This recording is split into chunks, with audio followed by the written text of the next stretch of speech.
Всем привет! Я рада вас приветствовать на нашем канале «Французский язык по полочкам». Продолжаем бороться с нашими глаголами, продолжаем расширять базу наших глаголов, продолжаем с вами изучать тонкости и нюансы различных глаголов. И сегодня я предлагаю вам познакомиться с так называемыми глаголами цикла. Мы возьмем с вами 3 глагола, которые образуют полный цикл какого-то действия. Перед тем, как перейти непосредственно к теории, я хочу выразить огромную благодарность и от себя лично, и от всей нашей команды вам за то, что вы продолжаете поддерживать наш канал, за то, что вы ждете каждое наше видео, за ваши комментарии и лайки. Это очень приятно. Что такое глаголы цикл? Это глаголы, которые мы можем с вами использовать для описания любого процесса. Любой процесс мы с вами начинаем, продолжаем и заканчиваем. Вот это и есть наши глаголы цикла. Глагол commencer – начинать. Commencer – начинать. Глагол continuer – continuer – продолжать.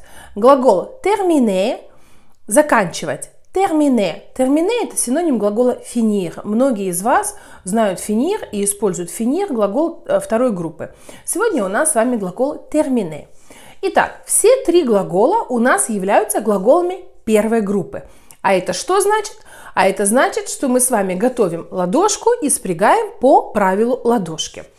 Значит, commencer. Убираем окончание «er», база наша commence.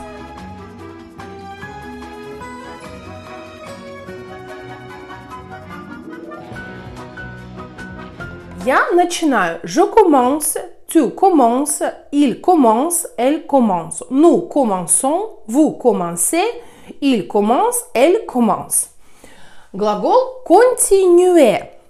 Обратите внимание, убираем «er», остается база, которая заканчивается на «ю». Не теряйте, пожалуйста, этот «ю», потому что очень часто он теряется. Реально очень часто, поэтому обращаю внимание. База continue.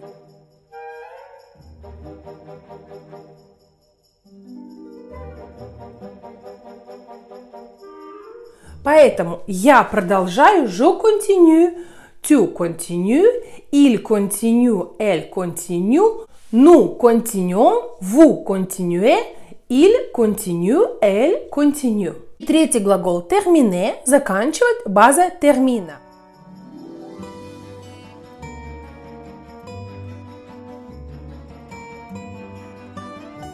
Je termine, tu termines, elle termine, nous terminons, vous terminez, il termine, elle termine. Я начинаю работу в 9 часов. Je commence mon travail à 9 heures. Я продолжаю мою работу. Je continue mon travail.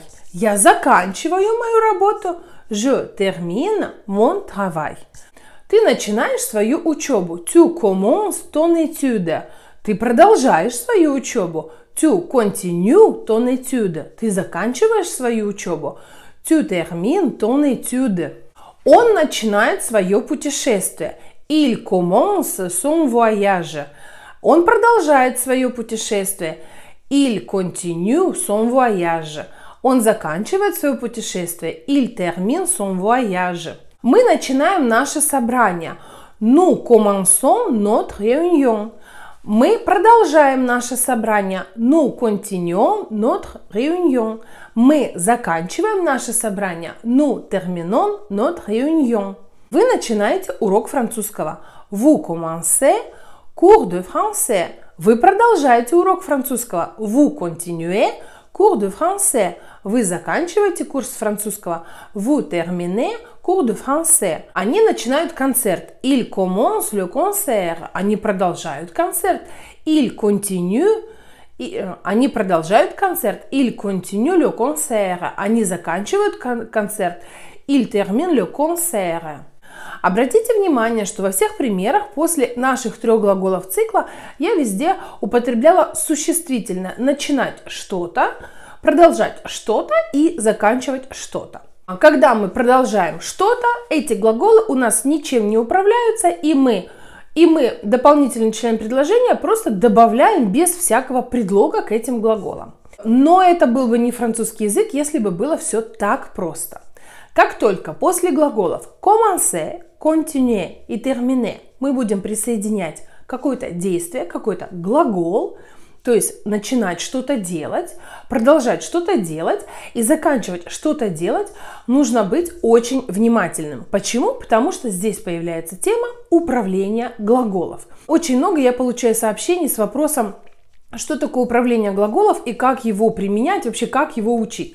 Ребята, управление глаголов одна из самых больших, сложных, нелогичных тем французского языка. Какую-то небольшую часть можно логически додуматься, что там нужно ставить предлог «а» или «de» после какого-то глагола, но в основной своей массе это надо просто учить и все. Просто запоминать, практиковать, и чтобы это отпечаталось в памяти. Итак, на что же мы должны с вами обратить внимание? Смотрите, когда мы присоединяем последующий глагол, во-первых, он будет в инфинитиве, потому что он будет стоять вторым, да, по счету от подлежащего. И во-вторых, у нас два глагола из наших трех commencer и continuer будут управляться предлогом «а». Commencer à faire quelque chose, continuer à faire quelque chose. Terminer не управляется предлогом «а». Здесь мы «а» не присоединяем, а просто сразу присоединяем непосредственно инфинитив самого действия. Например, я начинаю танцевать. Je commence à danser. Я продолжаю танцевать. Je continue à danser. Но я заканчиваю танцевать. Je termine danser. Отрицание этих глаголов образуется по стандартной схеме. Две отрицательные частицы перед инфинитивом, но окружают уже спряженную форму. Например, я не начинаю мою работу. Je ne commence pas mon travail. Je ne continue pas mon travail. Je ne termine pas mon travail. И в конце этого видео я хочу с вами поделиться тем методом, тем способом, который мне в свое время очень сильно помог практиковать эти глаголы в устной речи. Итак, ребята, когда вы что-то делаете дома, вы находитесь сами с собой, вы прекрасно знаете, я миллион раз всем всегда говорила, чтобы заговорить с кем-то, надо начинать говорить с самим собой, прежде всего, не стесняясь и вслух. Так вот, когда вы дома делаете какие-то домашние дела, комментируйте, пожалуйста, все свои домашние дела вслух. К примеру, вы приходите на кухню и начинаете готовить свой кофе, да? То есть, и в этот момент вы сами себе говорите «Je commence à préparer mon café», либо «Je commence mon petit-déj». Вы сидите, пьете кофе, в этот момент вы себе проговариваете «Je continue à prendre mon café», либо «Je continue mon petit-déj», «Je termine préparer mon café». Элементарно вы дома делаете уборку. Почему бы не сказать «Je commence à faire le ménage», либо «Je commence le ménage».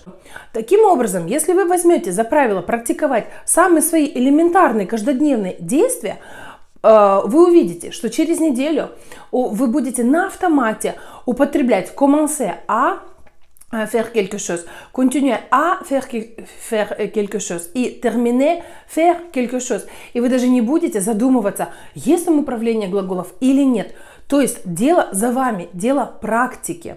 Для того, чтобы закрепить эту тему, я предлагаю вам, как всегда, выполнить упражнение, а ключи к упражнениям я размещу в первом комментарии под этим видео. Надеюсь, что сегодняшнее видео вам очень пригодится. Спасибо за ваши лайки и комментарии. А мы с вами увидимся в следующих видео. Всем пока-пока!